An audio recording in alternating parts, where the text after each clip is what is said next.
이제 우리 찬양대 또 앙상블 전부 가족과 함께 자리를 앉아주시기를 바랍니다.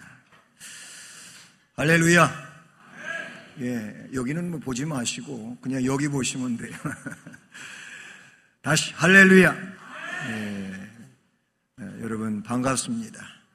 명절이 앞에 있기 때문에 그것도 지금까지 없었던 아주 최장 그런 연휴이지 않습니까? 어제부터 다음 주일 지난 월요일까지 휴일이랍니다. 그래서 무려 열흘입니다. 한 달에 30일 가운데 10일이나 휴일이라고 하는 이 내용은 정말 없었던 일 같아요.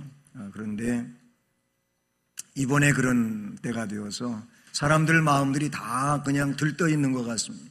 그런데 우리 수원성심교회 온 가족들이 이렇게 귀한 자리에 함께 할 수 있다고 하는 것은 너무나 뜻깊은 일이고 또 하나님 앞에 영광을 돌릴 참으로 귀한 일인 줄로 믿습니다. 온 마음 다해서 이 시간 우리 온 가족들이 하나님 앞에 영광 돌리는 은혜의 시간 되기를 축복합니다. 날이 갈수록 교인의 수가 줄어들고 있다고 하는 그런 통계가 있습니다. 이미 서구 사회는 말할 것도 없고 우리 한국도 교인 수가 점점 줄어들어가고 있답니다. 안타까운 일이죠. 그 중에서도 우리의 미래가 되고 우리의 희망이 되는 이 주일학교 세대가 더 급격히 줄어들고 있다는 거예요. 그래서 어떤 교단은 10년 전에 비하면 주일학교가 한 절반 이상으로 다운이 됐다. 그렇게 보고되어지는 교단들도 있습니다. 예를 들어서 주일학교가 50명 되던 그런 교회가 25명밖에 안 남았다. 이런 얘기가 되는 거예요. 부서마다 그렇게 보고되어지고 있습니다. 그 중에서도 학생부가 급격히 줄고 있다는 이런 내용입니다. 왜 그럴까요? 물론 시대적 어떤 변화도 없지 않아 있을 수 있습니다. 옛날보다 아이들을 많이 낳지 않는 이런 경우도 있습니다. 그래서 출산율이 떨어지니까 주일학교도 줄어든다. 이럴 수도 있겠죠. 근데 그거는 사실은 미미하다고 합니다. 그렇게 줄어드는 숫자는 미미하고 부모로부터 신앙의 전수가 잘 안 된다는 겁니다. 부모님이 자신의 자녀에 대해서 신앙을 잘 전수시켜가지고 나보다 더 훌륭한 내 자녀요 후대가 되어야 하는데 그렇지 못한 면에서 오는 내용으로서 오히려 주일학교 수가 급감하는 데 있다는 겁니다. 교회의 미래는 우리 자녀들에게 달려있지 않습니까? 그러니까 옆에 자녀한테 얘야 우리 교회의 미래, 우리 가정의 미래는 너한테 달려있단다. 한번 해보십시오. 아니 하세요. 우리 자녀들은 너무 거기에 대해서 부담 갖지 말고 내가 정말로 귀중한 인물이구나 이렇게 생각합니다. 그래서 속으로 그래서 내가 귀한 인물이구나 해보라니까. 우리 양유민도 한번 해봐. 내가 너무 귀한 인물이구나. 우리 자녀들이 그렇게 생각하고 있어요. 그렇다고 이 귀하고 그러니까 또 너무 엇나가지 말고 정말 잘해야 될 것 같습니다. 가문의 영광을 위해서는 부모님의 신앙이 자녀들에게 잘 전수가 돼야 된다. 그런 얘기예요. 이게 세상에 다시 없는 은혜이며 복이 되는 줄로 믿습니다. 부모가 자녀에게 신앙을 잘 전수하기 위해서 필요한 것들이 여러 가지가 있을 수 있는데 어떤 것들일까요? 가정예배입니다. 가정예배하면은 굉장히 어렵게 생각하고 그러는데 그러면 좀 더 다른 내용으로 이야기를 해본다면은 이렇게 이야기될 수 있을 것 같아요. 가정에서 부모님들이 찬송을 좀 많이 부르십시오. 아내와 남편이 자녀들 오든 안 오든 그냥 찬송하세요. 둘이서 찬송을 많이 부르십시오. 뒤에도 그런 어떤 가문에 대한 이야기를 좀 하겠습니다마는 그냥 그것이 교육이에요. 찬송만 그렇습니까? 기도를 좀 부부가 손붙잡고 하세요. 부부가 잘 안 되면 혼자라도 자녀들을 위해서 기도하십시오. 그러면서 때에 따라서는 자녀들을 같이 불러 모아놓고 그냥 가정 기도회를 하십시오. 가정 기도회, 가족 기도회, 가정 영감의 제창, 즉 찬송 부르는 시간, 이런 거 하면 얼마나 은혜롭고 하나님 기뻐하시고 그것이 산 교육이 될까요? 그리고 큐티하십시오. 그리고 하나님 말씀에 근거해가지고 대화를 좀 하십시오. 자녀들과.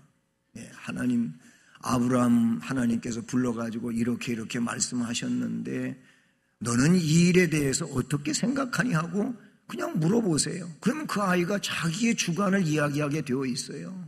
그러면서 대화에 서로 벽이 없어지고 대화하게 되고 그래서 의사소통이 되고 그러면 이 아이들은 잘 자라나게 될 수밖에 없어요. 대화를 안 해요. 그냥 학원 가라, 공부해라, 이런 정도고 공부하니까 너는 TV 보면 안 된다, 인터넷 하지 마라, 이런 얘기만 하지 대화가 별로 없지 않습니까?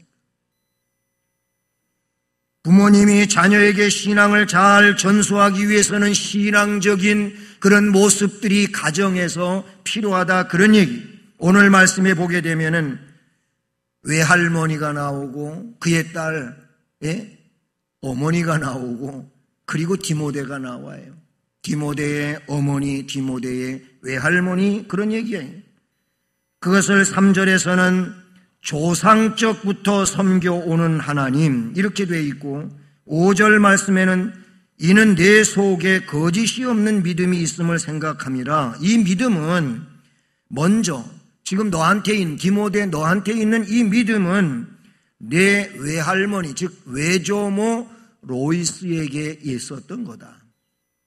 그리고 너의 어머니 유니게 속에 있더니, 그런데 그 믿음이 외할머니에게만 있었지 않고 엄마에게만 있었지 않고 내 속에 있구나 하는 이런 신앙의 계대를 이야기하고 있어요. 할머니와 어머니와 그리고 그 아들 혹은 손자에게 있다고 하는 것을 말씀하고 있는 것을 보게 됩니다.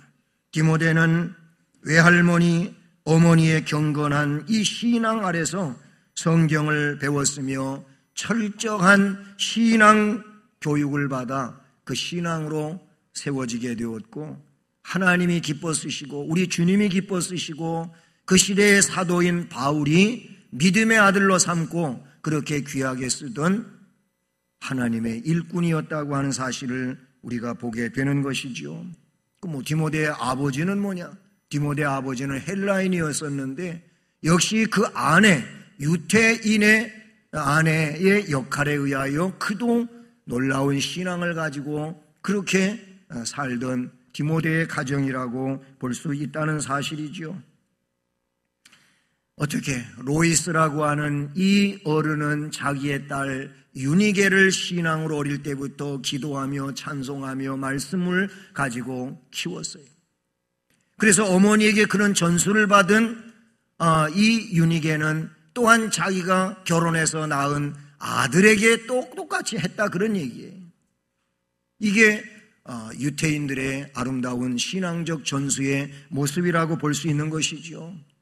우리 교회가 그런 방법을 따르고 있는 게 뭐냐면 쇠마 운동이라 그런 얘기. 토요일도 쇠마하고 주일 공과도 주일 쇠마로 하고 있다면, 선생님이 아이들에게 쇠마를 한다는, 토요일에는 부모님이 자기 자녀에게 쇠마를 한다는 말. 교회에 모여서 못한다면 가정에서라도 이걸 배워가지고 한다면 여러분의 가정은 진정 훌륭한 믿음의 가정으로 세워지게 될 줄로 믿습니다. 로이스와 유니게는 최고의 선물을 받은 자들이라고 볼 수가 있어요. 로이스와 유니게는 최고의 유산을 남겨놓은 이런 여인들인데 이런 가정의 어머니요 할머니인데 또 달리 이야기하면 신앙의 부모가 되고 신앙의 조부가 되는 이런 입장에 있다는 사실인 것이죠. 어머니에게는 자녀를 훌륭하게 교육시켜 놓는 것보다 더 큰 유산은 없을 겁니다. 어머니의 사명은 자녀를 올바르게 기르고 가르쳐서 하나님과 이 나라 사회를 위해서 크게 쓰임받게 하는데 어머니의 사명이 있다, 그런 얘기인 것이죠. 만일 여인이 밖에서 큰일을 한다 할지라도 자기 집에서 자녀를 올바르게 양육하지를 못한다면 그는 자기에게 맡겨진 가장 큰 사명의 실패자가 될 수밖에 없다, 그 얘기. 그러니까 밖에서 어떤 글로벌 리더가 되느냐 하는 이 얘기보다도 가정에서 자녀를 세우는 데 실패하면 글로벌 리더는 무슨 리더입니까? 그 시대만 그럴 수 있지 그 후시대는 잠식돼 버리고 마는 시대가 되지 않겠냐, 그런 얘기예요. 그러므로 부모의 사명은 그러므로 자녀를 어떻게 꽃피게 하느냐, 열매를 맺게 하는다에 소망이 있는 것이고 목적이 있음을 우리는 잊지 말아야 할 것입니다.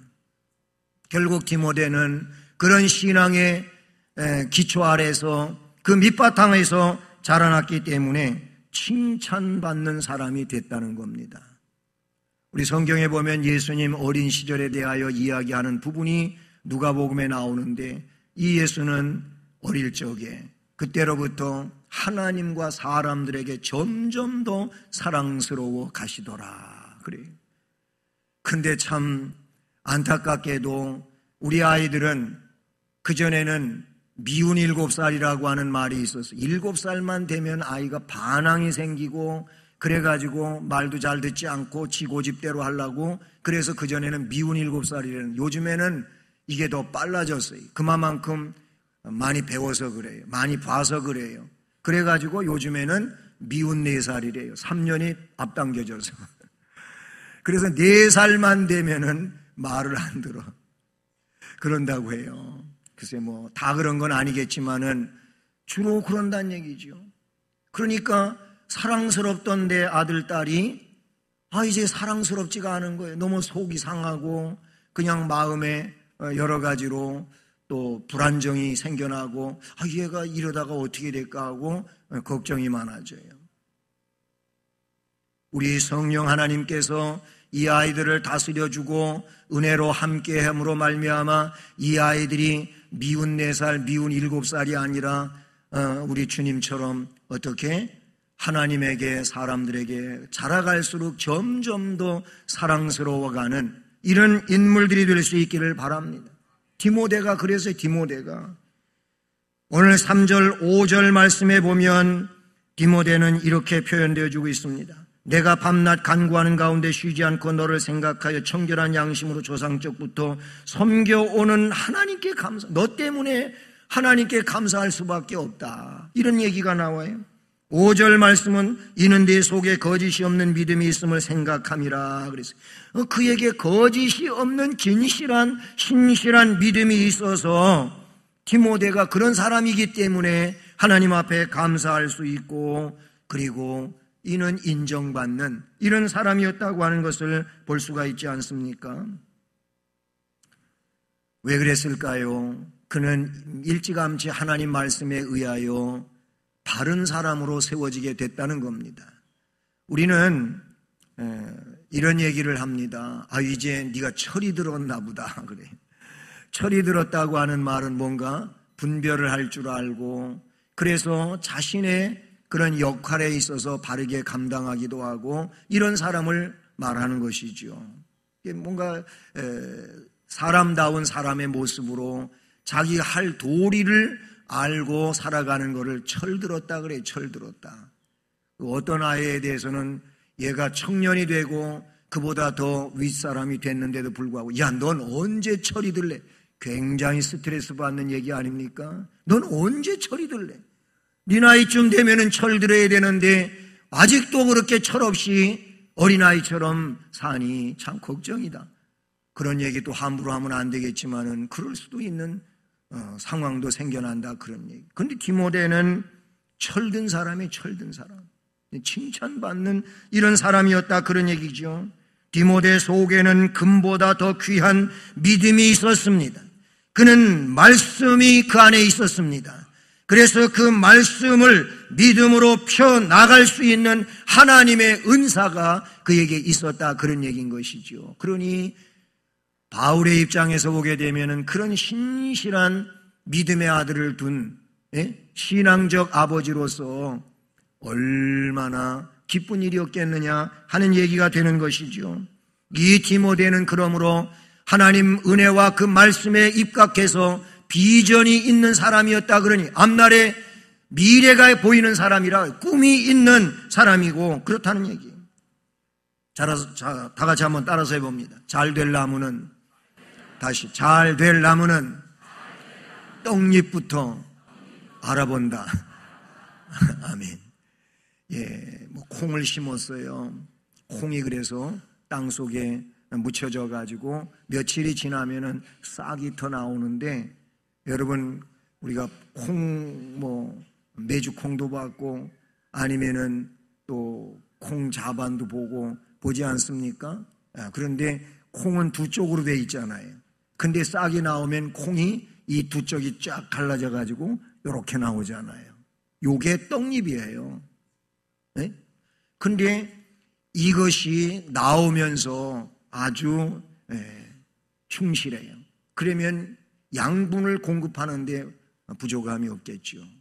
근데 이 싹이 터갖고 나오는데 벌써 이게 좀 안 좋아. 그러니까 잘 될 나무는 그 떡잎부터 알아본다는 얘기가 그걸 두고 하는 얘기라는 말이에요. 이것은 사람으로 두고 얘기할 때에는 어린 시절에 벌써 이 아이는 결정이 된다는 그런 의미가 되는 거예요.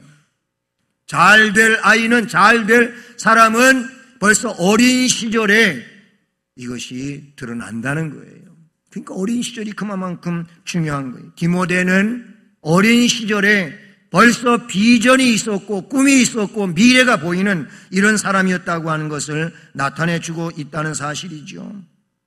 그렇습니다. 디모데는 어렸을 때부터 어머니의 신앙, 외할머니의 신앙으로 잘 양육돼서 그의 속이 하나님의 말씀으로 채워졌으므로 무한한 가능성을 가지고 있었다는 사실인 것이죠. 결국 이런 사람에 의하여 가문이 영광스러워지기 때문에 영광의 가문은 이런 이들을 통하여 이루어진다 얘기예요. 예, 가문의 영광, 영광의 가문, 이런 드라마도 있었고 영화도 있고 그런데 그 말과는 좀 다르게 내용은 좀 이상하더라고. 저도 얼핏 한번 봤는데 그래요. 그런데 여러분, 우리는 이루어야 할 내용이 있는데 그게 뭐냐면 신앙의 영광스러운 가문을 이루어야 될 줄로 믿습니다. 앞에서도 말씀을 드렸지만 신앙을 개물림하면 훌륭한 신앙의 후손들이 세워졌다는 얘기고, 신앙의 후손들이 훌륭하게 세워졌다고 하는 것은 그 가문은 뿌리 있는 영광의 가문으로 이어져 가게 될 줄로 믿습니다.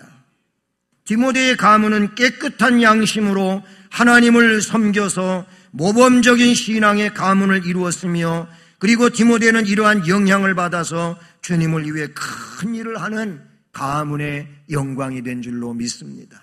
하나님이 귀하게 쓰고 능력 있게 쓰고 권세 있게 쓰는 사람이 여러분 가문에서 일어난다면 말 그대로 영광의 가문이 될 줄로 믿습니다. 여러분 모두가 영광의 가문을 이룰 수 있기를 주님의 이름으로 축복합니다. 디모데는 자기를 일꾼으로 세운 사람을 기쁘게 하는 신실한 일꾼이었습니다. 지도자가 하나님께 감사할 수 있는 동역자라면 이는 영광스러움이 아닐 수가 없어요. 그리고 바울 사도가 이 디모데를 얼마나 보고 싶어 하는지, 그렇게 보고 싶어 하는 인물이 된다고 하는 것도 영광스러운 일이 아닐 수가 없잖아요. 아유, 난 저 사람 다시는 보기 싫어. 안 봤으면 이거 굉장히 슬픈 거예요.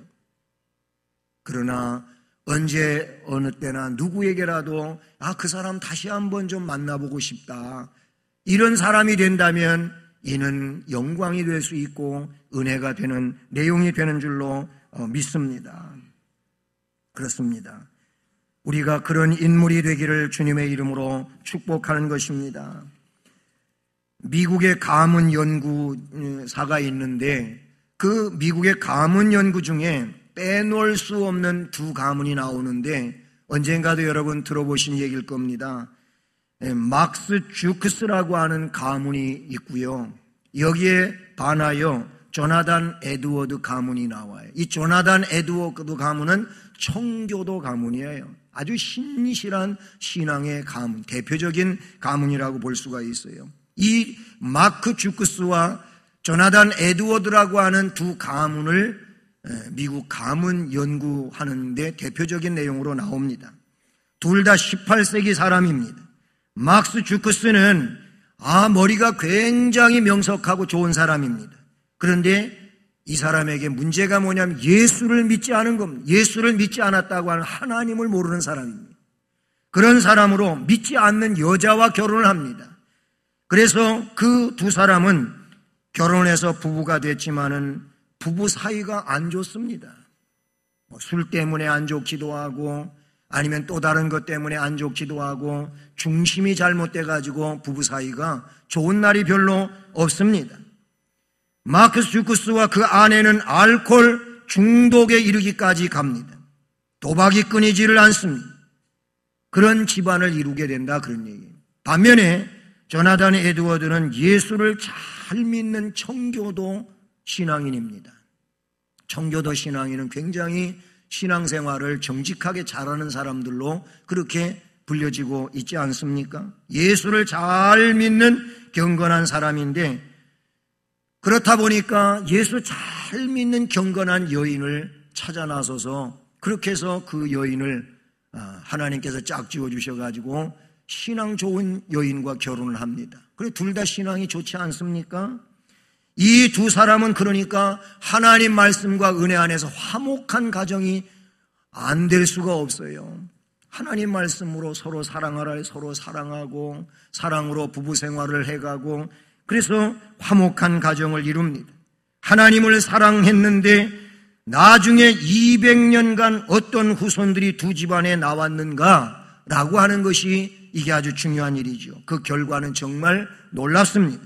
마크스 주크스는요, 이 조나단 에드워드 가문보다 200년 동안 절반의 사람이 태어납니다. 그만큼 사람이 후손으로 많이 태어나지를 못했어요. 506명의 자손을 얻게 되는데 그중 여기서부터가 아주 중요합니다.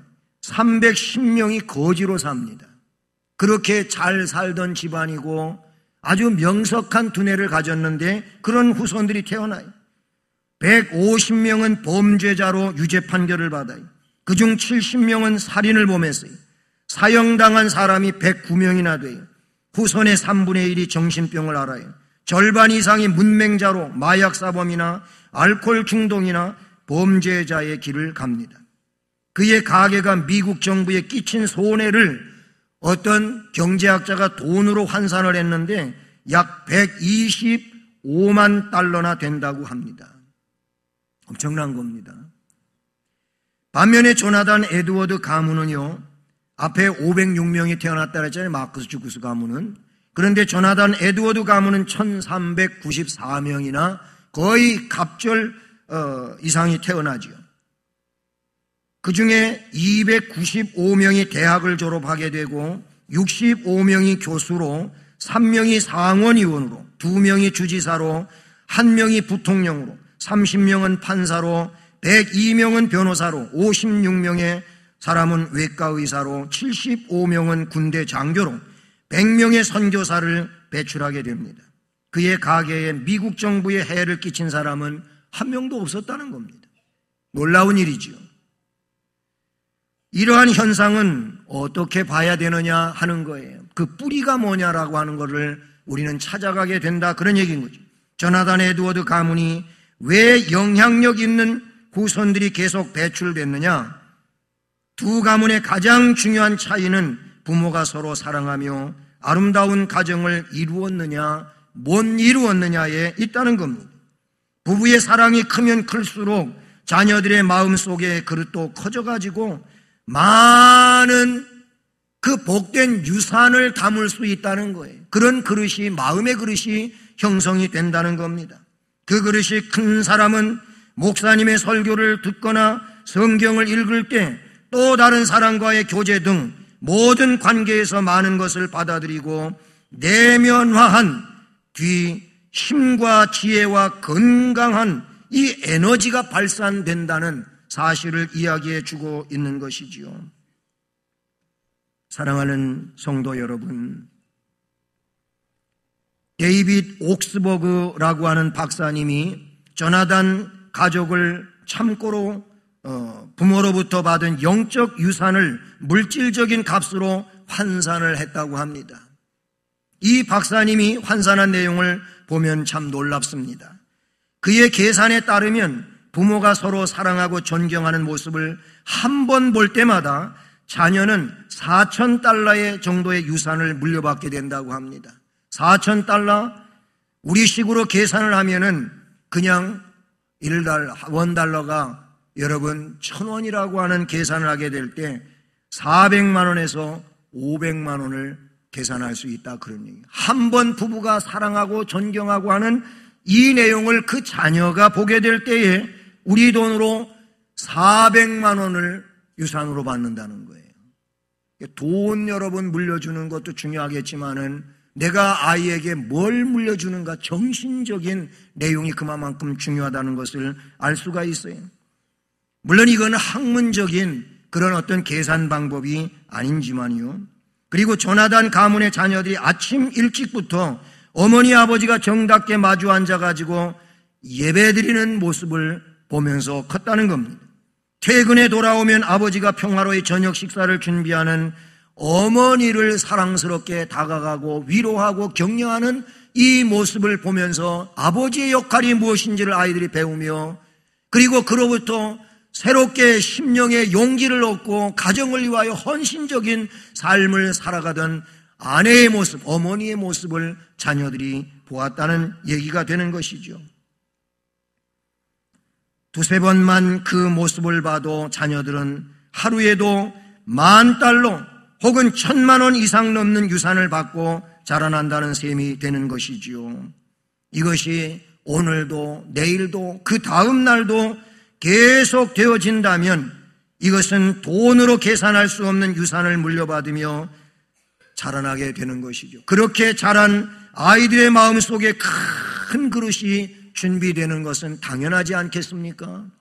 그러면 그 마음의 그릇 속에, 영혼의 그릇 속에 하나님이 주시는 보배들을 담게 되는 것이고 세상을 향하여 놀라운 인재로 살아갈 수 있는 그런 내용들을 거기에 담았기 때문에 그것이 언제 어디든지 어떤 상황이든지 그 내용을 막론하고 그 속에 있는 것들이 거기에 대처 방법으로 등장하게 된다는 것이죠.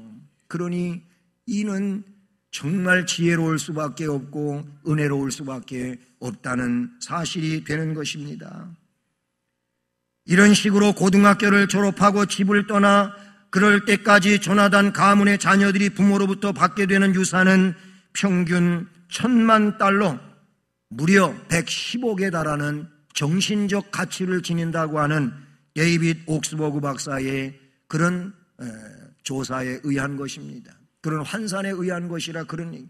여러분, 몇 천만 원 아니 몇 억 아이들에게 물려주는 것도 대단한 일이라고 할 수 있겠지만은 정신적으로 110억에 가까운 이런 유산을 아이들이 고등학교를 졸업하고 대학 가고 집을 떠날 때까지만이라도 물려준다면 이 아이에게는 환산할 수 없는 놀라운 그 가치를 가지고 살아간다는 것이지요. 다시 말씀의 원점으로 돌아와 보게 되면은 디모데가 그런 인물이라고 볼 수 있는 겁니다. 할렐루야. 그것은 디모데만이 아니고 오늘 이 시대에도 역시 신앙의 뿌리를 가지고 신앙이 놀라운 할아버지 할머니로서 그리고 신앙을 잘 전수시킨 내 아들과 딸로서, 그래서 그들이 한 가정의 아버지가 되고 어떤 가정의 며느리가 되고 그렇게 된다면 거기로부터 또 태어나는 아들이 그런 부모로부터 신앙을 잘 전수받아가지고 그런 정신적, 영적 유산을 그들에게 물려주면 그들은 그들 나름대로 그 시대를 영적으로 풍요롭게 살아가게 될 것이고 은혜를 충만하게 만들어가는 진정 하나님을 영화롭게 하고 복된 역사를 이루어가는 그런 심령이 되리라고 생각하게 되는 것입니다. 사랑하는 성도 여러분, 우리들도 3대 예배와 부모가 자녀를 직접 가르치는 이런 쇠마와 그리고 후손에 대하여 기도하고 찬송하고 말씀을 우리가 잘 전수시켜서 그런 본을 보여주면서 신앙의 계대를 잘 이루어가는 가문의 영광을 이루는 가정들이 되기를 바라는 것입니다. 꼭 신앙의 계대와 가정 예배는, 신앙의 계대와 가정 찬송은, 신앙의 계대와 가정 기도는, 신앙의 계대와 말씀 상고함은 이거는 뗄 수 없는 일임을 기억하고 이제부터라도 이런 역사를 위해 가정에서 시간을 보내고 은혜를 흘려보낼 수 있는 우리 모두가 되기를 주님의 이름으로 축복합니다.